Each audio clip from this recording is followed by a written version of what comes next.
Welcome, this is Mouse Gunner, and in this video I'm going to be giving my first impressions of the game Battle Chasers. Full disclosure, I did receive a key for this game for free from the developer. With that being said, what is Battle Chasers? Well, it is a fairly bog standard JRPG, at least in the mechanics.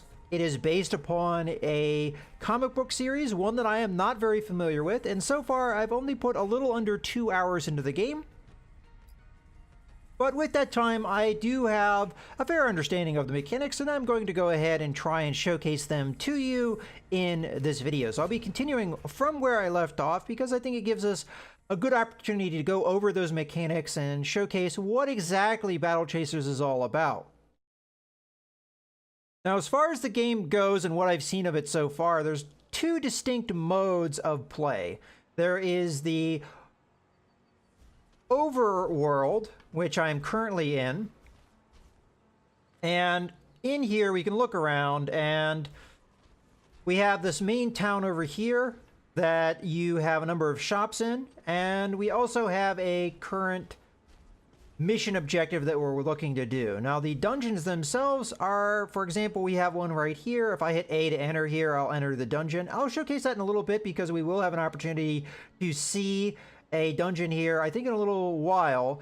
And while you're on the overworld, you can come into contact with enemies. Now, I don't know if it's because I've loaded into the game. Oh, here we go. Here's an encounter right up ahead. So you can see this is an encounter right here on the map. So this is going to work a little bit differently than when we actually get into a dungeon. We also see another encounter pop up over there. So I think it's a matter of line of sight to a certain extent, whether or not you see the encounters. There's also things that will pop up in the game world that you can loot and what have you, and we'll see those as I go. Some I've already looted. Now, as far as the characters themselves go, so I have 3 characters right now. I have Calibretto, Gully, and Garrison. Gully is the character you start with, and I'm going to assume the main character. And Gully is your typical brawler, using her fist to attack the enemy. She actually has these gauntlets that she starts with, but I have upgraded to knockout gloves. So you've got a fairly standard system here of equipment. So these are the gauntlets that she started with, and as we can see, if I were to choose these gauntlets, it's going to modify my stats. So we can see how that would modify my stats. So I'm going to have physical defense and stamina go up, and we can see exactly which stats that's going to affect. So it's going to, the stamina is going to add into my health. So every 1 point is going to give me 5 health. But we can also see here, by choosing this item, I'm going to lose a lot of attack power, which we can see demonstrated there. So with a lot of the items, you have compromises you have to make. In this case, I'm losing a little bit of defense and health to gain quite a bit of attack value. And the same happens with armor as well, although I have sold my other armor pieces that I've gotten previously. And I also have a ring here, which I newly acquired and have put into Gully. Not all my other characters have this, but this is also going to add into my stats here. So I have haste and bonus damage as well. Moving on to the other characters, Garrison is a little bit of a glass cannon. He does quite a lot of damage, but as far as health and defense goes, not very good in that category, so he can take quite a bit of damage. And Calibretto is a war golem, but interestingly enough, he is also your healer. So if we look at the abilities of the characters, so that's going to be, skills are going to be what you use in the dungeons. We also have passive skills, so we have 10% healing power. We have 10% to all damage reduction. So she's a little bit more defensive. So she's your standard tank, I guess. And then he also builds overcharge faster. We'll see how overcharge works a little bit later. And then as we see, we have the dungeon skills. So he has quick step, which is going to give you a haste bonus if you use it to initiate combat. And you can also dash past traps. I haven't seen any traps yet. Ground Smash is going to stun enemies before you engage in combat, and Revitalize is going to heal your party. Now again, this is in your dungeons, and there is a number of charges too, and I'm not exactly sure how you get more charges. I thought it was on a per dungeon basis, but actually it appears, because I've used both the stun and the Revitalize ability, that we have 1 charge missing. I have not yet used Quick Step, so you'll see I'm full charges.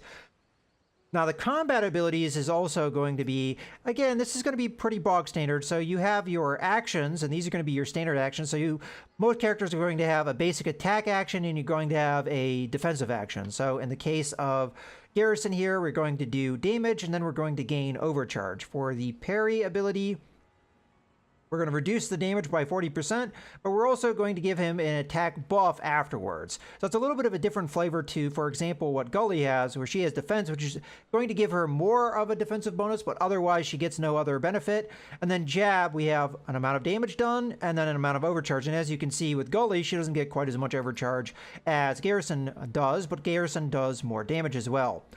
Moving on, you have the actual abilities. So we have Cleave. This is going to do damage to the target and a nearby enemy. We have Rage Wave, which is going to hit all enemies, dealing 35 damage. And we can also see this is going to cost an amount of mana. And another thing with Garrison is he has the least amount of mana of your other party members. So you are going to have to be careful not to blow through too much of your mana. We have Rally Strike. This is going to be well, this just does damage, and it also is going to increase haste for the party members. Warblade is the important one, though. This is where you're going to be using overcharge. Now, this is the only character I've seen so far that actually has an ability where you can use the overcharge you build up. But in his case, he's going to consume up to 40 overcharge and deal 51 damage total for 0.3 damage per each overcharge used. So that is how that works. So the more overcharge you put into the ability, the more damage it's going to do. And we already saw how we generate overcharge, and that's by using our basic attack. So we have to do that a few times to get up to that maximum of 40 overcharge. Now, Gully, as I said, does not have an ability where we use overcharge, but you get more abilities as you level up. As we can see here, unlocked at level 5, we would gain another action. And once we get to 7, we'd unlock another ability, and so forth. I'm not going to go over every ability, but you get an idea of kind of how this works. And as I said, Gully is your tank, and she has abilities that help your other squad members as far as protection goes. So she has a number of abilities that work in that idea. And then Calibretto has abilities that work in healing. So you have a straight up heal, but you also have abilities like Nature's Boon, which is going to heal any target that may take damage over a turn-by-turn basis. We also recently got Wildfire. I don't know if I've read this one yet. So this is going to fire 8 shots, hitting random targets for 7 damage each, for a total of 60 damage. So that's quite a lot of damage. So quite good ability. And in this, you have a lot to work with. So we've got our inventory here. So this is going to be all the items we currently have. There's also a crafting system. So this is our crafting index. So far, I've only unlocked crafting books from the blacksmith. So this is all going to be blacksmith-oriented items. But there is a crafting element, and a lot of the crafting resources, which I have, like the hardened coast iron ignet, is a craftable item, and so on. We've got a number of craftable items here, and depending on what books you have, you can unlock more stuff. I haven't done a lot with that yet. We have our objectives, so right now we have to find some bandits that are up in the northwest.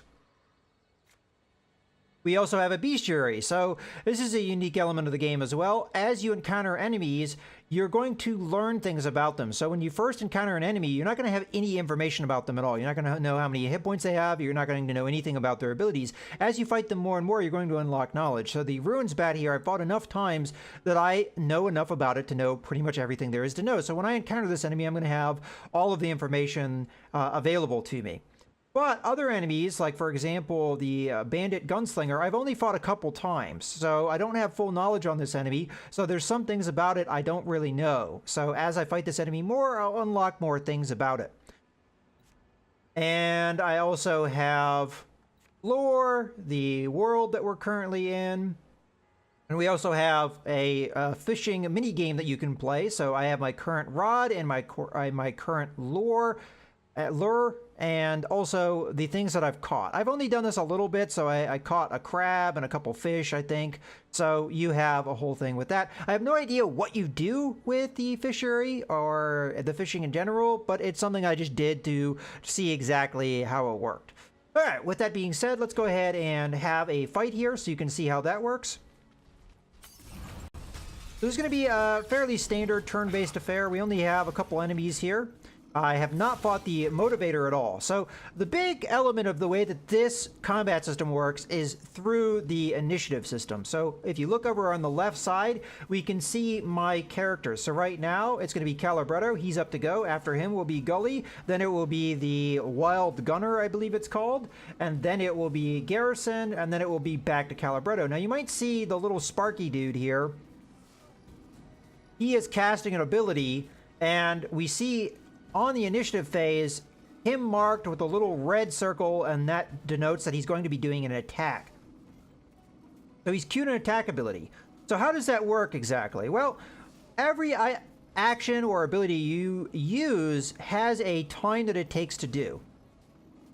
Now, actions are instant. So we can see here, when we look at Gut Punch, over at the right, after the description, Gut Punch, it's going to say instant. So if I pick this ability, we can see in the initiative order, it's going to happen right now. I don't have to wait for it. But if I go back and I choose one of his abilities, we can see some of his abilities have an amount of time that they take. So in the case of Obliterate, it's very fast. So you can see that modifies him in the turn order. By using Obliterate, now we're going to be moving just before the Sparky guy, but everybody else is going to be able to act before him.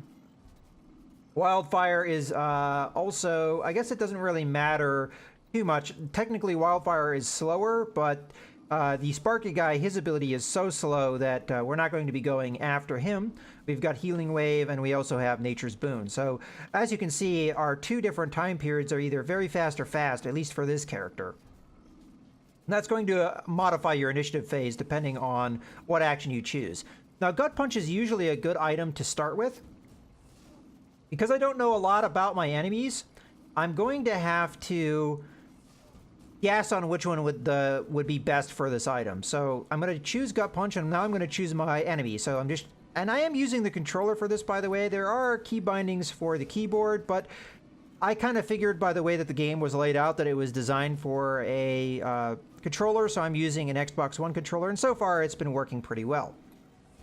Now the reason I'm going to be using Gut Punch is because it adds in this status effect Sunder, which is going to increase physical damage by 10% for 3 turns, and that's pretty good to establish. It's also going to generate some overcharge for me, but so far, as I understand it, Calibretto doesn't have a way to use overcharge. Now, there might be an advantage of getting your overcharge all the way filled. I haven't seen that yet, though, so I couldn't confirm or deny that. So we're going to go ahead and use our ability here. So he's going to do the set damage, and then he's going to apply Sunder. So we just saw there exactly how that works. Now, as far as my other abilities, I might want to use Scattershot here. Scattershot is going to deal 27 damage to a target, and then it's going to do another 12 damage to a nearby target. Now, I'm pretty sure if I hit the Wild Gunner will die. We can see here, though, in the initiative order, the Wild Gunner will be able to act before this ability will land. Now, if it uses an instant ability, it might be able to still do damage before I'm able to kill him. But, hey, we'll go ahead and give him a try. So I'm going to, again, target the Wild Gunner, but we'll also do a little bit of damage to the Sparky dude. So as you can see, when somebody is casting something or channeling something, they have the little speech bubble with the ... until they actually activate. Now we can see here, Gully will go before the Wild Gunner, so we'll get our ability off, more than likely killing the Wild Gunner. So now I should probably act against the Sparky dude. Now, I don't want to waste too much of my mana, because that is a thing that, I mean, you're going to have to replenish by some means. Leveling up will replenish your health and your mana, so that is a good thing. But I'm just going to go ahead with a basic attack, but I'm going to go against the Sparky guy here. Now we're going to use our ability. This does use some mana, and we did knock out the Wild Gunner, which I suspected would happen, but unfortunately this guy's going to be able to do his thing. Oh, actually, no, wait, Calibretto is going to be before him in the initiative order, so I'm just going to go ahead and Gut Punch him because it's an instant attack. This should kill him. And there, we were able to use our initiative order to our best advantage. So that's a big element of this game, and it took me a little while to get used to that. But once you understand that and you start using the initiative order to your best advantage, that's, I think, the big part of the strategy of this game. Here we get our loot. So we actually got a couple items here that we're going to take a look at. We got gold, and then we got some craftables as well. The Ring of Blades is probably the more important thing. I don't know if the Vented Cannon, that's probably going to be for Calibretto. Now, one thing I will point out, when you're in your inventory, when you hover over an item, you'll see a little in the upper left, just above the image for that item, you'll see who that item is for. So in this case, it's only for Calibretto. If I come over here, this is only for Garrison.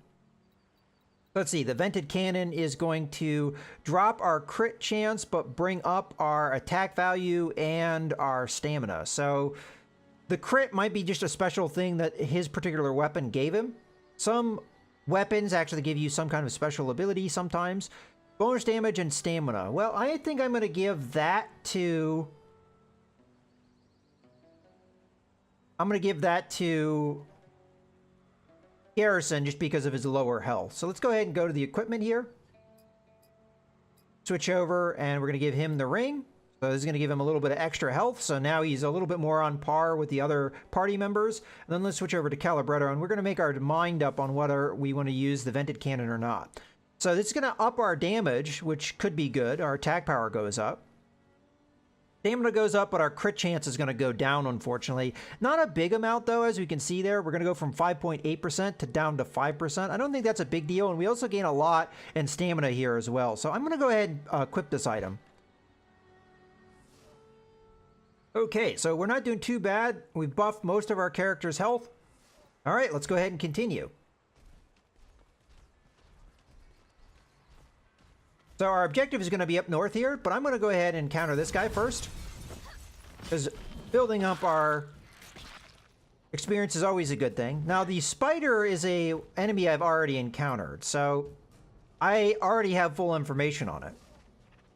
Now, I'm not going to do enough damage to kill the spider with Gully unless I use one of my abilities. So do we want to use one of my abilities? Well, with Quake Fist, I can do an absolute metric ton of damage, but as you can see, that lowers me in the initiative order quite a bit.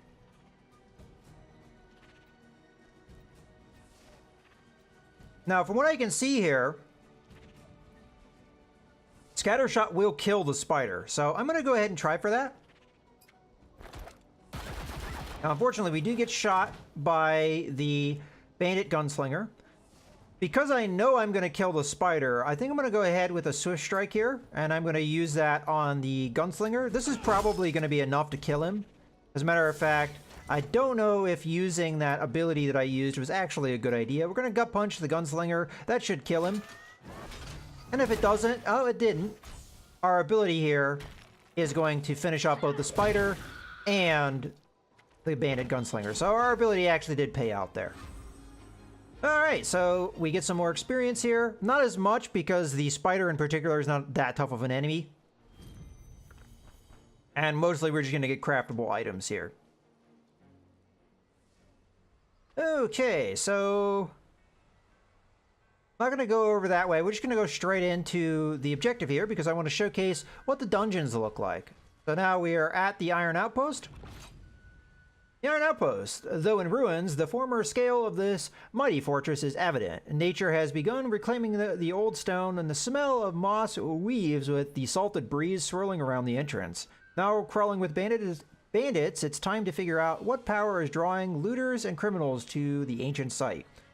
Okay, well, we have something here I haven't seen before. There's a challenge mode. So we've got normal, heroic, and that's it. So I don't really know. Apparently there's a difference in rewards. Hey, you know what? Why don't we go ahead and go for the heroic here? So I'm guessing this is going to make the fights or the enemies we're going to encounter a little bit more dangerous.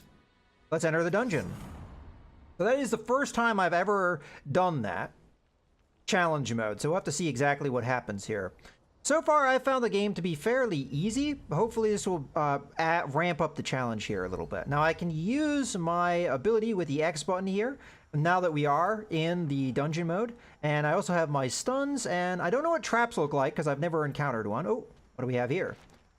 A bold engraving is set in the base of the statue. Here, the Watcher keeps a vigil over the Iron Outpost, with warning for those who would enter. Tread lightly. Okay, so that's just a little bit of lore there. As you can see, the artwork in this game is quite good. This is the Iron Outpost. It's well lit for an abandoned outpost. Our approach hasn't been subtle.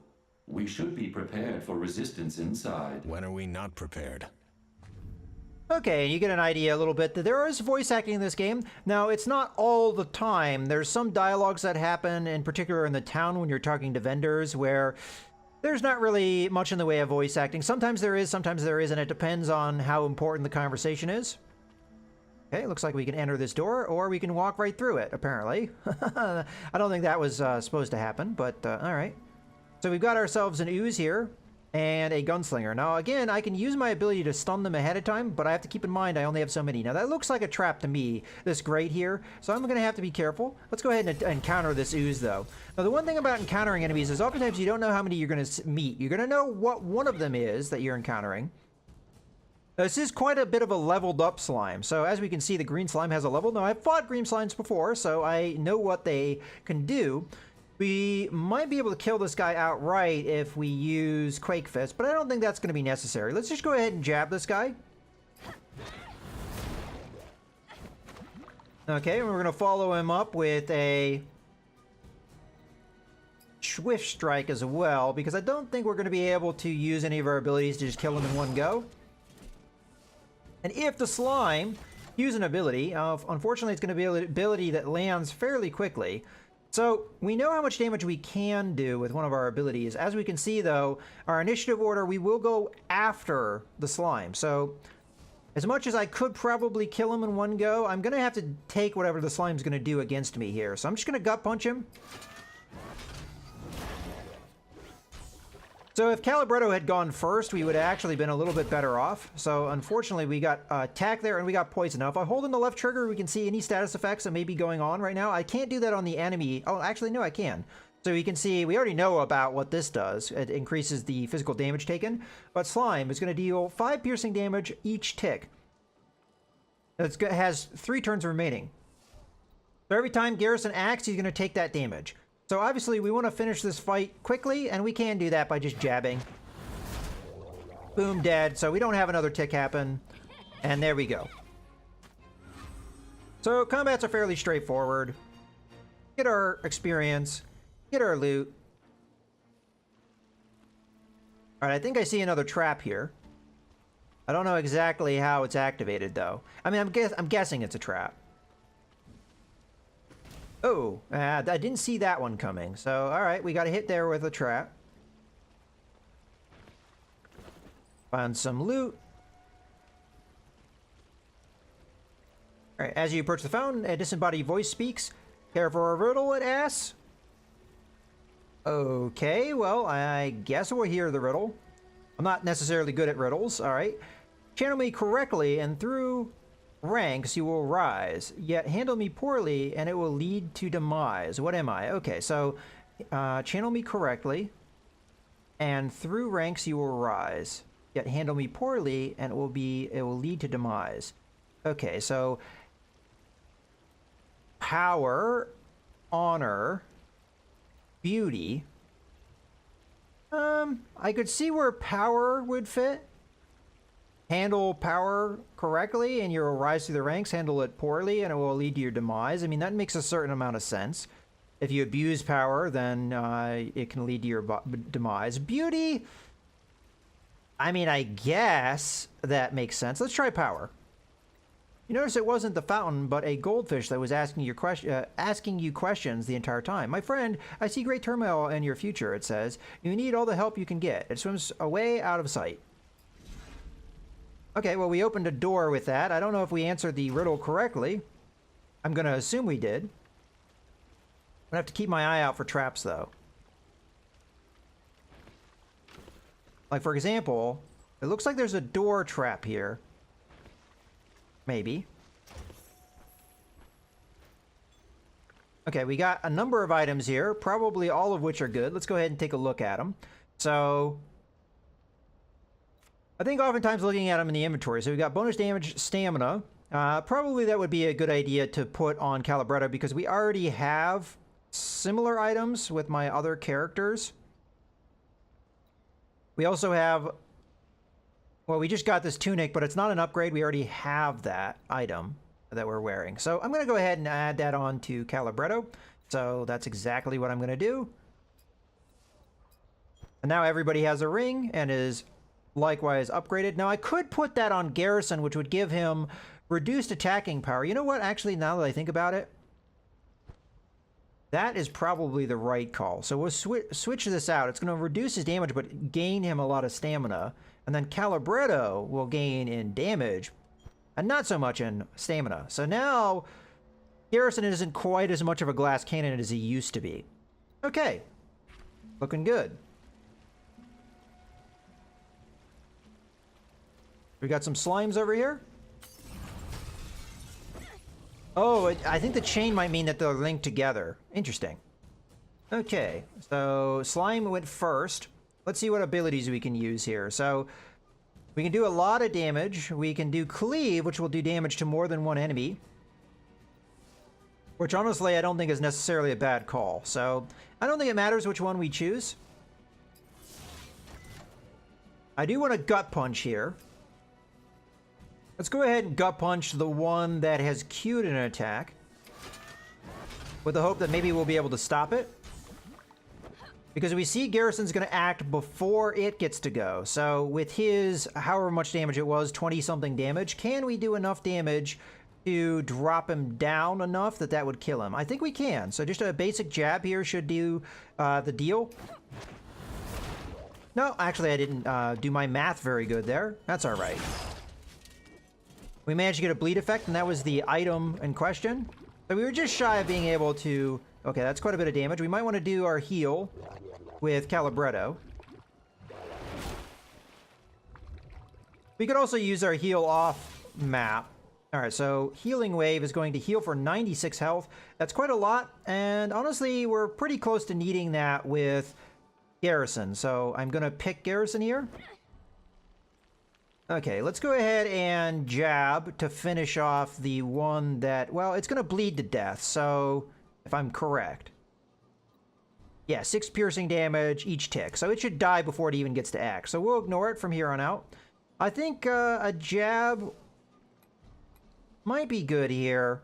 I actually don't want to end the fight before Garrison gets to go. Actually, no, before Calibretto gets to go. So let's go ahead and just do a basic attack there. And what do we want to do? I could use an ability here. I am running a little low on mana, though, and I don't want to burn through too much. So I'm just going to use a basic attack. Okay, here comes the heal. Now it's going to be the monster, which is going to do an instant attack. We're going to want to finish him off before it comes to that, which we'll be able to easily do with just a punch. Okay, not too bad. And we got an opportunity to heal up there. Okay, we get 50 experience.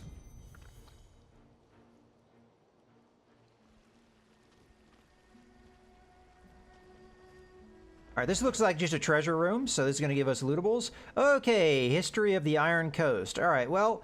This looks like a lot of lore, and I'm not actually going to read it in the course of this, but this is something that you can look back at later times. So if I enter in here and I go to the lore book, we can see that History of the Iron Outpost, I believe this is the one. So yeah, so there we go. If you want to read that later, you always have that option.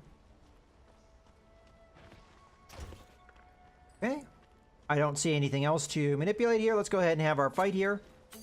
Now, as you can see, fighting these basic enemies, the fights usually go about the same way. Now, this enemy here is probably going to instant attack me, so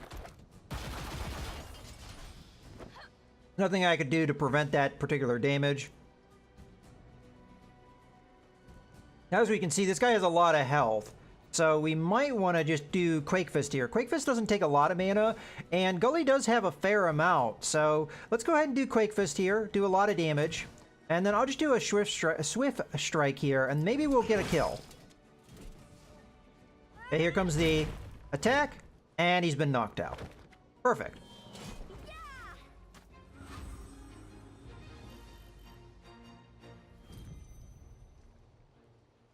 All right, let's go on to the next area. Now, I've only fought what I would classify as a boss on a couple occasions, and I don't know if I'm going to actually get the opportunity to go to one just yet.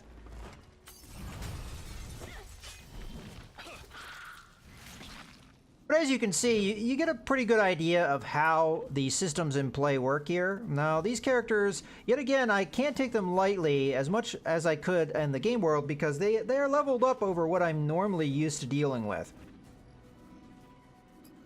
So in this case, I'm actually tempted. You know what? I'm going to go ahead and try and build up, though, my overcharge to see if we can use that.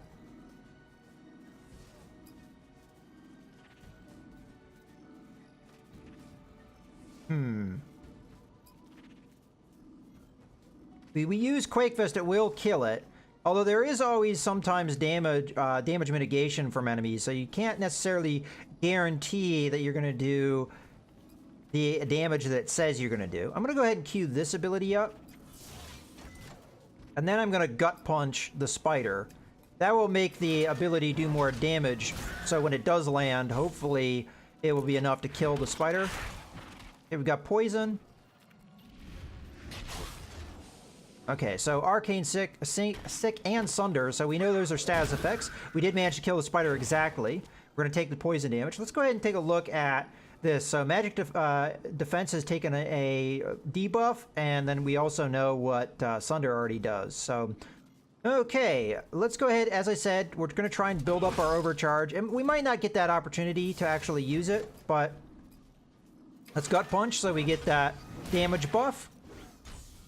And I don't know if... Oh yeah, we should be able to finish him off, no problem. I'm not even going to bother using any of my mana because we're going to have Garrison go and then Calibretto. The only real advantage we would have had is if we'd been able to defeat it before Garrison had gone, because obviously we took some poison damage there.